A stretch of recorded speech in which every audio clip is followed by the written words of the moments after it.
বিসমিল্লাহির রাহমানির রাহিম। আল্লাহ তাআলা যখন এই দুনিয়া বানোর ইচ্ছা করলেন, তখন তিনি মাটি দিয়ে প্রথম মানুষ হজরত আদম আলাইহিস সালামকে সৃষ্টি করলেন। ফেরেশতারা জিজ্ঞাসা করল, আল্লাহ, তুমি এমন কাউকে বানাবে যে দুনিয়াতে ঝগড়া ফাসাদ করবে? আল্লাহ বললেন, আমি যা জানি তোমরা তা জানো না।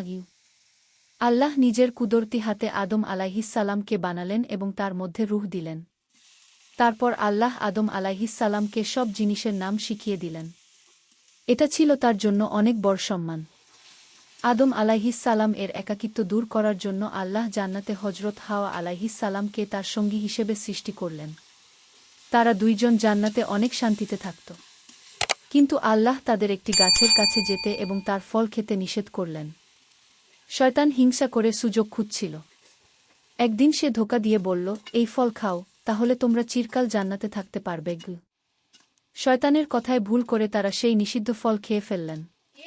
সাথে তারা বুঝতে পারলেন অনেক বড় ভুল হয়ে গেছে।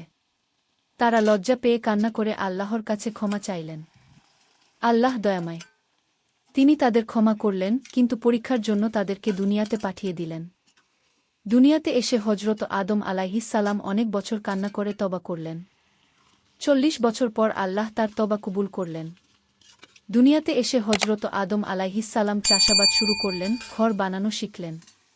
তিনিই হলেন মানুষ জাতির পিতা এবং প্রথম নবী। এই গল্প থেকে আমরা শিখি, ভুল হলে আল্লাহর কাছে ক্ষমা চাইতে হয়, আর শয়তানের ধোঁকা থেকে বাঁচতে হয়।